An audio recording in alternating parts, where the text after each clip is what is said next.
Namaskar. Welcome to Hamska Academy. This is Seshu Chira. Welcome you on behalf of Hamska Academy. So today we are going to learn about rebuilding of the world economy post-war era. After the World War, how was the economy rebuilt? The Second World War broke out in a mere of 2 decades after the end of the First World War. It was fought between the Axis powers, that is Germany, Japan and Italy, and the allies, that is Britain, France, Soviet Union and the US. So it was a war waged for 6 years on many fronts and in many places over land and on sea and also in the air. So the Second World War was fought basically between the Allied powers versus the Axis powers. The Allied powers including the Britain, France, Soviet Union and the US. Coming to the Axis powers, Germany, Japan and Italy. Once the war started, it was fought for 6 years in different fronts. So how many years the World War was fought? It was fought for 6 years. So it took nearly a very long time, and once again there was death, destruction, which was enormous, huge. At least 60 million people died, and 3% of the world's population, that is in 1939, are believed to have been killed directly or indirectly as a result of the war. Millions were injured. So once the destruction, if you look at the destruction after World War I, again there was a large destruction in World War II. Nearly 3% of the world's population have been killed directly or indirectly. Many were injured. Millions were injured. Unlike in the earlier wars, most of the deaths took place outside the battlefield, where many civilians than the soldiers died due to this war. Vast parts of Europe and Asia were devastated, and several cities were destroyed due to this aerial bombardment or relentless artillery attacks. So, in World War II, when compared to World War I, most of the civilians got killed than the soldiers, because there was aerial bombing and there was relentless artillery attacks.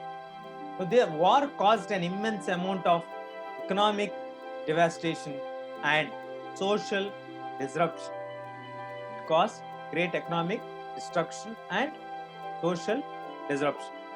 The reconstruction promised to be long and difficult, because it is very difficult to reconstruct it, and it is not so easy to look into the construction part. The two crucial influences that shaped the post-war reconstruction, so the first was the US emerging as a dominant economic, political and military power in the Western world. And the second was the dominance of Soviet Union. It had made huge sacrifices to defeat the Nazi Germans and transformed itself from a backdrop or a backward agricultural country into world power in 1945. So during the very years when the capitalist world was trapped in great economic depression, it was the Soviet which became as the second dominant power in the world. So in this part of the video, we learned that who fought the Second World War, how was the destruction in the Second World War, and what are the two major factors or two major powerful nations which influenced the reconstruction of the world.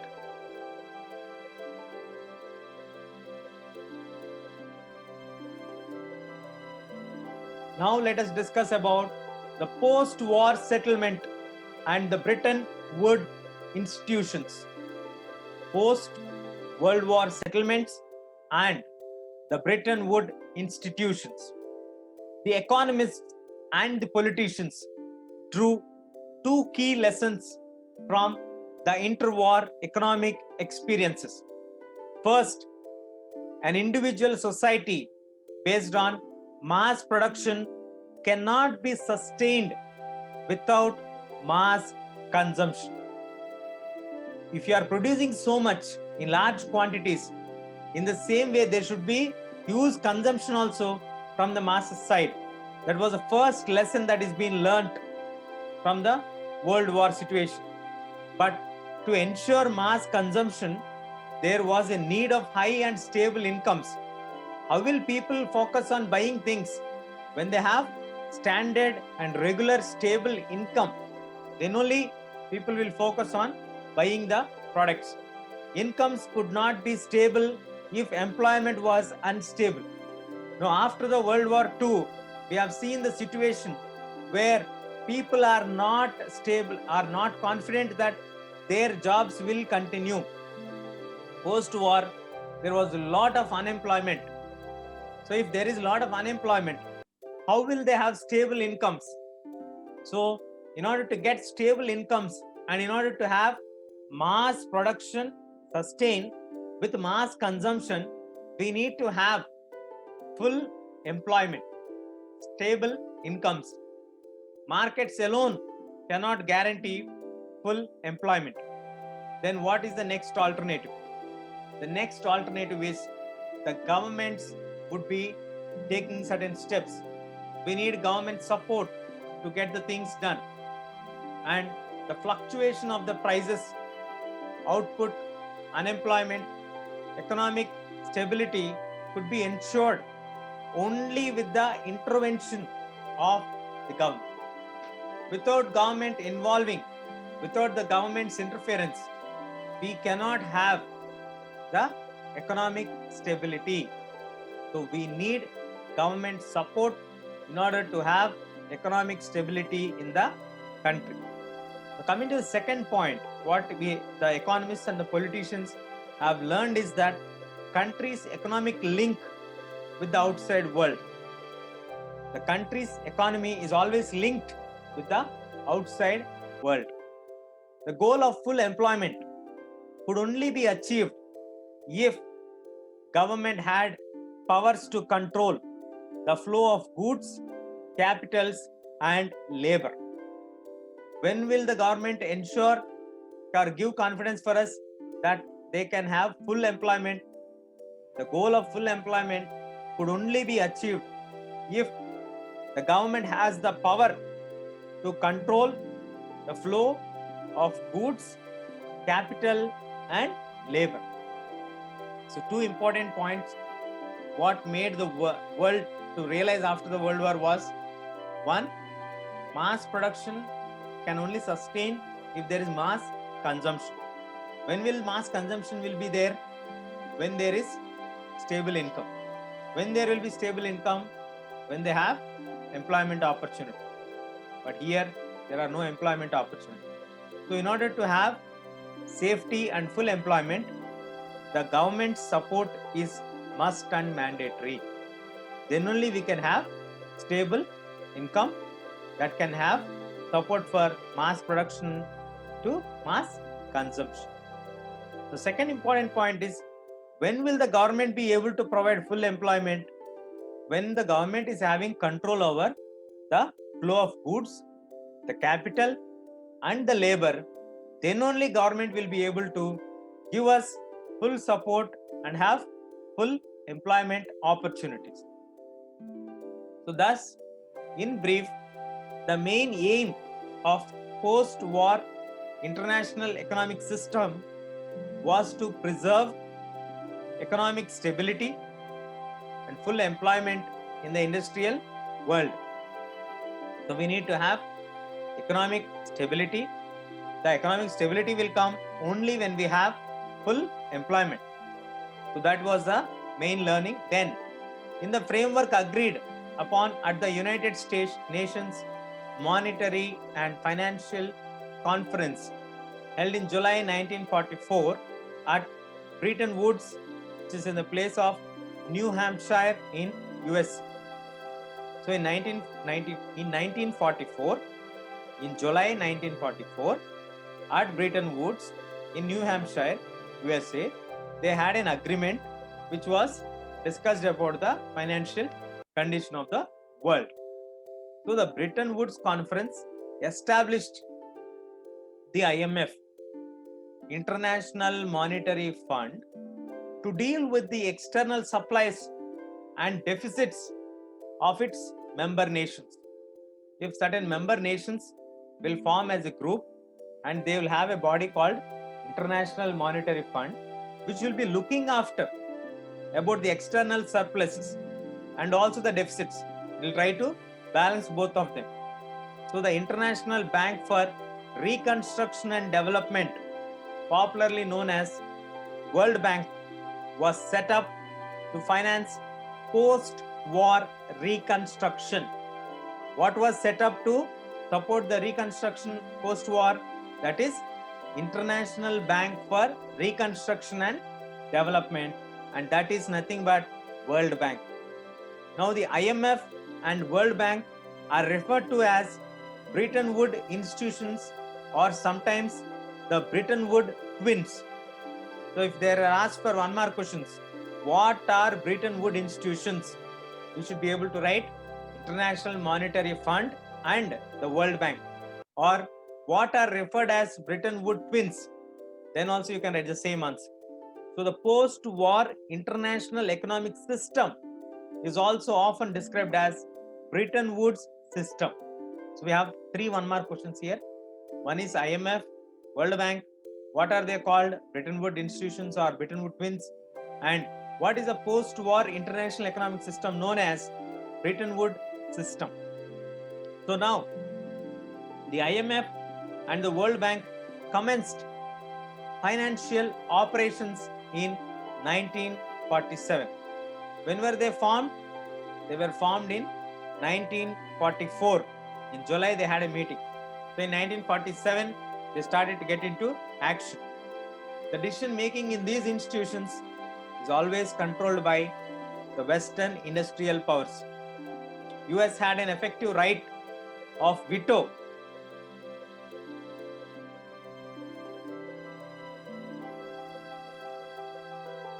The IMF and the World Bank commenced financial operations in 1947. The decision making in these institutions is controlled by the Western powers, especially the US, because they had the veto or key power in IMF as well as in the World Bank decisions. The international monetary system is the system that is linking the national currencies and monetary system. So it is a link between the national currency and monetary system. So the Bretton Woods system was based on a fixed exchange rates. It's based on fixed exchange rates.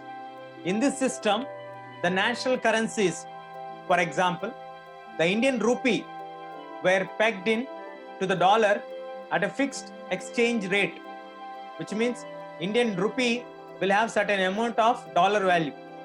So the dollar itself was anchored to gold at a fixed price of $35 per ounce of gold.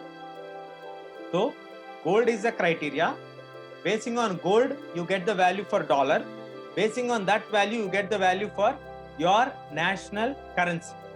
Today we can see India's value, Indian rupee value is equal to 73 rupees, sorry, $1 is equal to 73 rupees of Indian rupees. So like that, we get the fixation of the exchange rate. So the international monetary system came into operations in 1947, where it has two wings, that is IMF and World Bank, which are known as Bretton Woods Financial System Organization or twins, and through this they have fixed the exchange rates for the national currencies and US dollar. US dollar itself is also been anchored to gold as a fixed price. Early post-war years, the Bretton Woods system inaugurated an era of unprecedented growth of trade and incomes for the West industrial nations and Japan. The Bretton Woods system has given an opportunity for many countries to grow their income trade relations. World trade grew annually over 8% between 1950 and 1970, and the income at nearly 5%. So post the Bretton Woods system came into effect from 1950 to 1970, in 2 decades, the annual growth all over the world trade grew 8% and incomes also grew 5%. The growth was also more stable without much fluctuations during this period. So for much of this period, the unemployment rate, for example, averaged less than 5% in most industrial countries, which is a good sign that the unemployment levels have come down. So after the war, they have started to grow on a larger scale. So these decades also saw a wide spread of technology and enterprise. So large number of companies started to grow. Developing countries were in a hurry to catch with the industrial advanced countries or advanced industrial countries. Therefore, they invested vast amounts of capital importing industrial plant and equipment featuring modern technology. So the developing countries were started to expand their trade in the advanced industrial centers. The concept of multinational companies also came into existence during 1950s and 60s. Though the MNCs were established in 1920s, but many came up in 1950s and 60s. As US business expanded worldwide in the Western Europe and in the Japan, they recovered to become very powerful industrial economies. The worldwide spread of MNCs was a notable key feature of 1950s and 60s.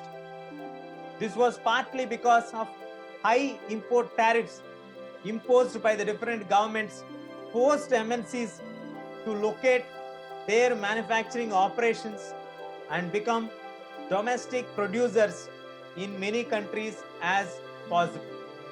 So the MNCs also emerged, though they started in 1920s, they started to grow in 1950s and 60s as the US business started to expand into the Western Europe and Japan. They started to establish many industries in different countries so that they become the domestic producers.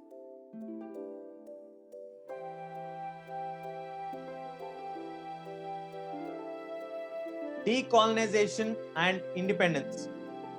We are going to discuss now about the decolonization and independence.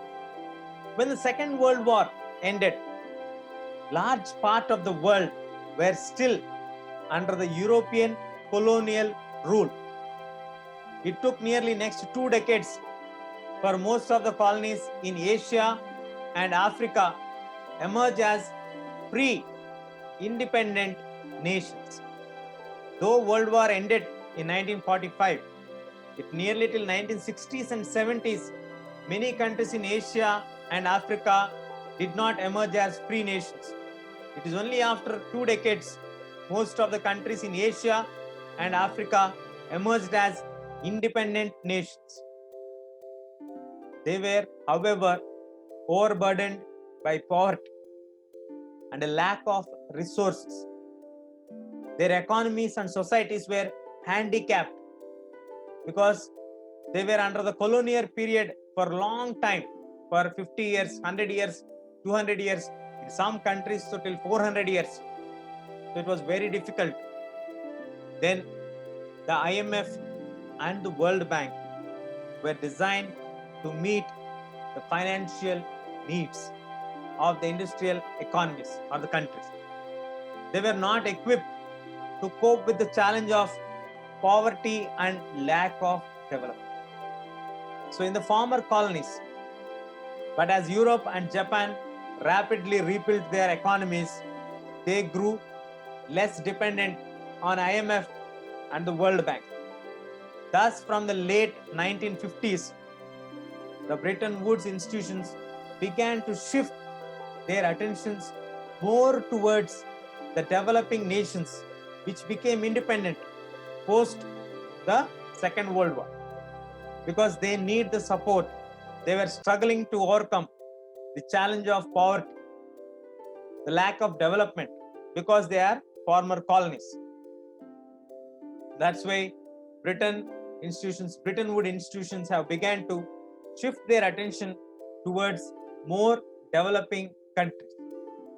As colonies, many of them are less developed regions of the world and had been part of Western empires. As colonies, they have been less developed regions, so they want the world to become part of this development. Now, ironically, as newly independent countries facing urgent pressure to lift their populations out of poverty, the newly emerged governments, the newly emerged independent nations have a serious problem, that is population in poverty. They came under the guidance of international agencies dominated by the former colonial powers, US and European powers. Even after many years of decolonization, the former colonial powers still control the vital resources such as minerals and land in many of their former colonies. We need to understand this point very carefully. Though the colonies became free, independent nations, but though they became independent, they are still facing the control of the Western powers. How? Because they are taking the support of international agencies like Bretton Woods, IMF and World Bank, and they will get certain conditions which are fixed by the US or the European nations, which are the key member nations in these particular institutions. They will decide how the resources have to be used in the developing countries, like the minerals and the land, which were their former colonies itself. So there they would be deciding how they have to get operated.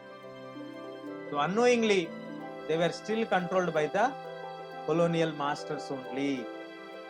Large corporations of other powerful countries, for example, US, often manage to secure the rights to exploit developing countries' natural resources. Using the cap or the umbrella of IMF, the US used to take the control of the natural resources like oil in Africa, and they to exploit them at very less cost. Is it the balanced development? No way. At the same time, most developing countries did not benefit from the fast growth of the Western economies that have experienced in 1950s and 60s. The developing countries also have to pay because they could not get any benefits. Therefore, the developing countries organized a group, and that group is called Group of 77 or G77, demanding for a new international economic order, NIEO. Which group? Group 77. By the NIEO, they meant a system that would give them the real control over their natural resources. More dependent development. Assistance should be given. Fair prices for the raw materials to be given. Better access for their manufactured goods in developed countries' markets. So what are the demands of the NIEO, New International Economic Order? By the NIEO, they meant a system that would give them real control on what? Their own natural resources. They are not asking about other countries' natural resources. The countries which have their own natural resources, they are asking about them, which means they don't have even that. They were exploiting that also by the developed nations. So they want that to be stopped. They want more development assistance. How to develop our own natural resources with the support of technology. That's what they are asking. Not to give the whole rights of taking the natural resources to some developed nation. No, they want their countries to be developed. Then they demanded the control of the natural resources, fair prices for the raw materials which are taken from their countries. They have to pay the market value for that, and also give access to the markets for our manufactured goods. These are the main demands what they have asked by requesting for NIEO, New International Economic Order.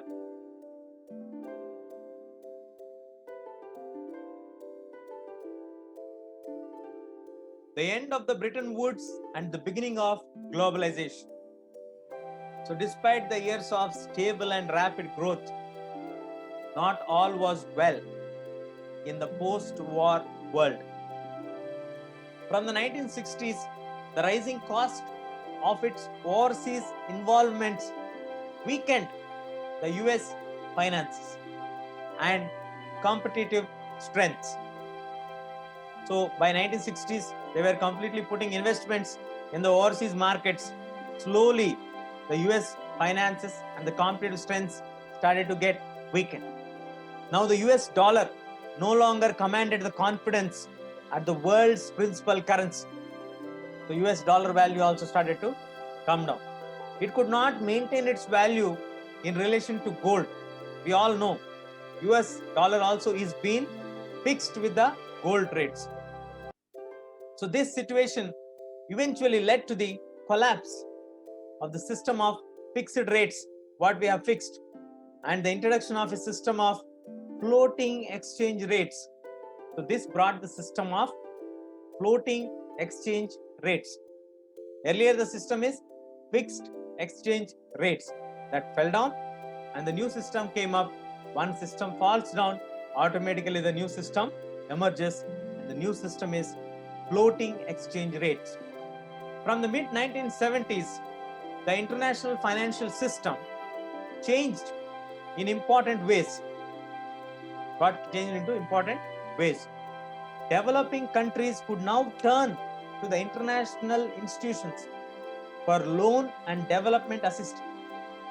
They can look at the World Bank, IMF asking for development assistance. But now they were forced to borrow from Western commercial banks and private lending institutions. Now they were asking them to borrow from Western commercial banks and private lending institutions. This led to periodic debt crisis in the developing world, and the lower incomes increased poverty, especially in Africa and Latin America.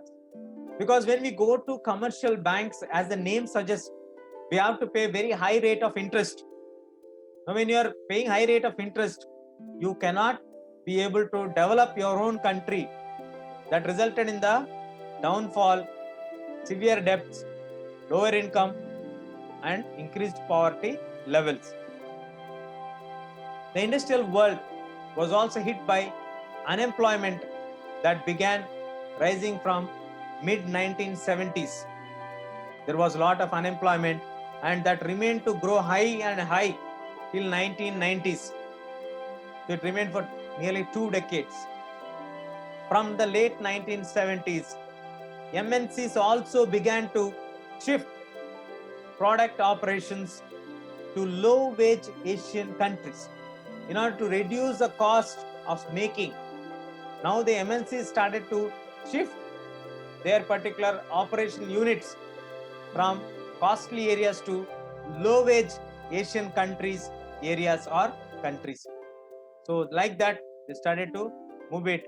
China had been cut off from the post-war economy since its revolution in 1949. So the new economic policies in China and the collapse of Soviet Union and Soviet-style communism in Eastern Europe brought many changes and many countries back to the fold of world economy. Earlier they were separate. They had a different style of governance, new system, that is communism. But after it collapsed, again they came back to the same old economy. So the wages were relatively low in countries like China.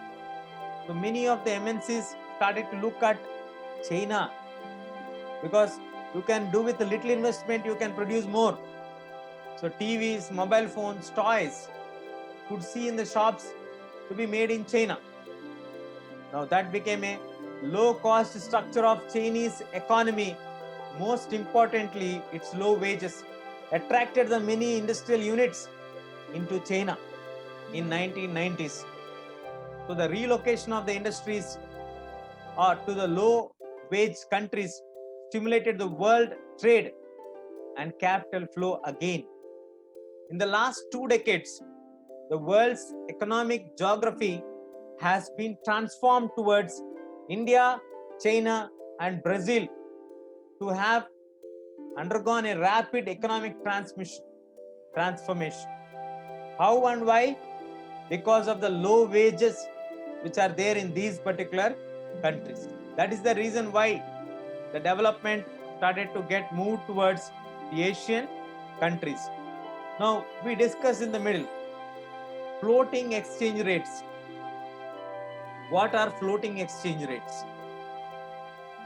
The floating exchange rates are the rates that fluctuate depending upon the demand and supply of currencies in foreign exchange markets, in principle without interference by governments.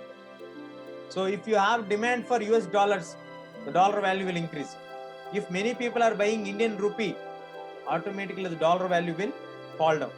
Here, the interference of the government is zero. The government cannot control this. That system is called floating or flexible exchange rates. So in this chapter, we learned about how the economies grew, how the economies fell down after the war, what was the impact of Great Economic Depression, and how did the world get assisted by Bretton Woods system, and later how did globalization took over the control of the entire world economy, and the development got transformed into India, China, and Brazil nations because of their low wage scales in those countries. That's all we have in this chapter. Stay tuned. Thank you.